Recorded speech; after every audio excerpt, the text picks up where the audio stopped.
Hello and welcome back. This is video number 3, and we're going to talk about the desire trigger. Now, you might be wondering, why in the world are we at a toy website for kids?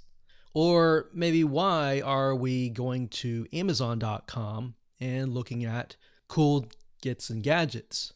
Well, I want you to think for just a moment.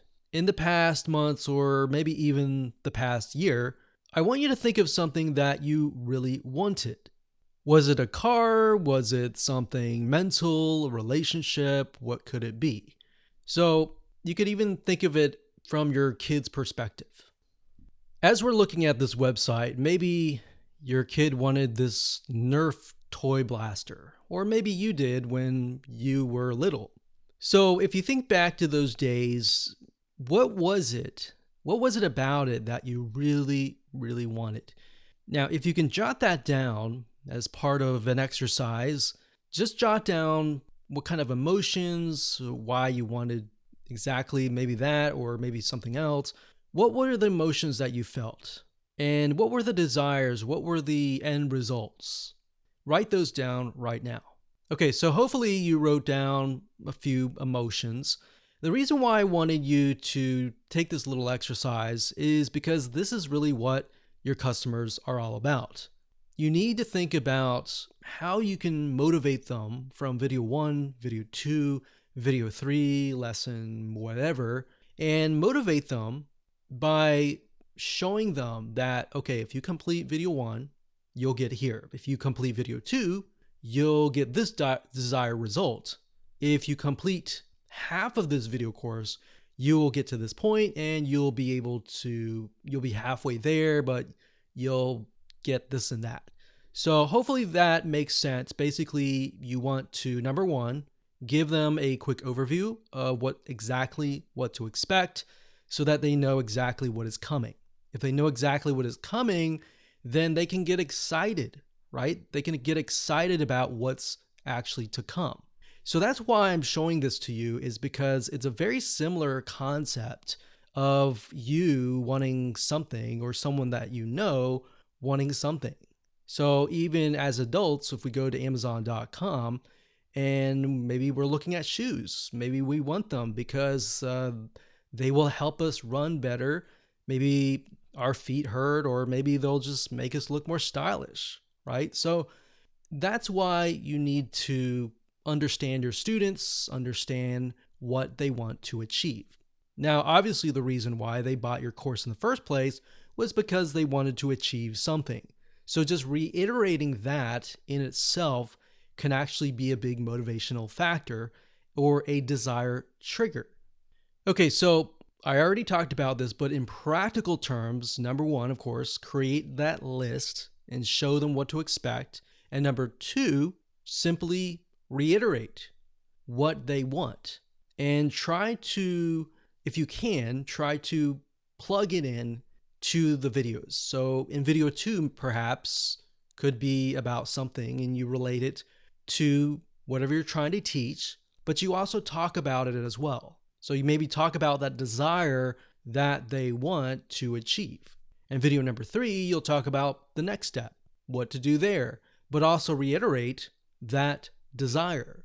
So along, you're just reminding them why they bought the course in the first place, because they had that excitement.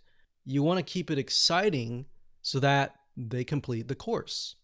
Now, like for example, this course, you could take it and you could add things in between. So there's a variety of things that you can do to make it interesting. And of course, only you really would know that, but we'll give you some practical application on how to go about doing that. Now, another way to achieve this is by creating a roadmap. So you can create a mind map or a roadmap or something to show them what's ahead. Now, a lot of people tend to be visual learners or kinesthetic, so they learn better by actually seeing. So to achieve that, you will definitely need to get access to something that can help you create roadmaps. So here are a few sites that will allow you to do that. Pictochart.com is one of them, and this site allows you to create infographics, and a lot of the infographics look really interesting and they have that kind of roadmap look. So not everyone, but some of them, and they have a ton of templates that you can pick and choose from. So if we go under here and we click on infographics, just to give you an idea of what this looks like. So this one here, for example, this is a good way to show it, or camping. This is a good way to show a roadmap and what to expect. And using graphics as well can help with that.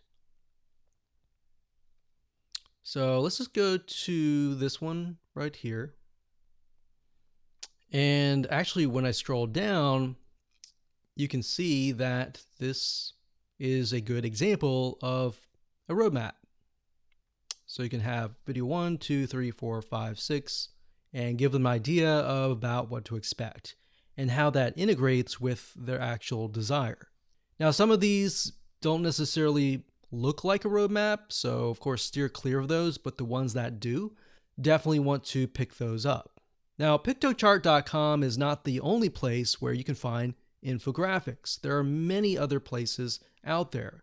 Another place is called graphicriver.net. So we can go here, graphicriver.net, and type in infographic roadmap, click enter, and let's see what we get. So the first one, you can see it looks like a race car track.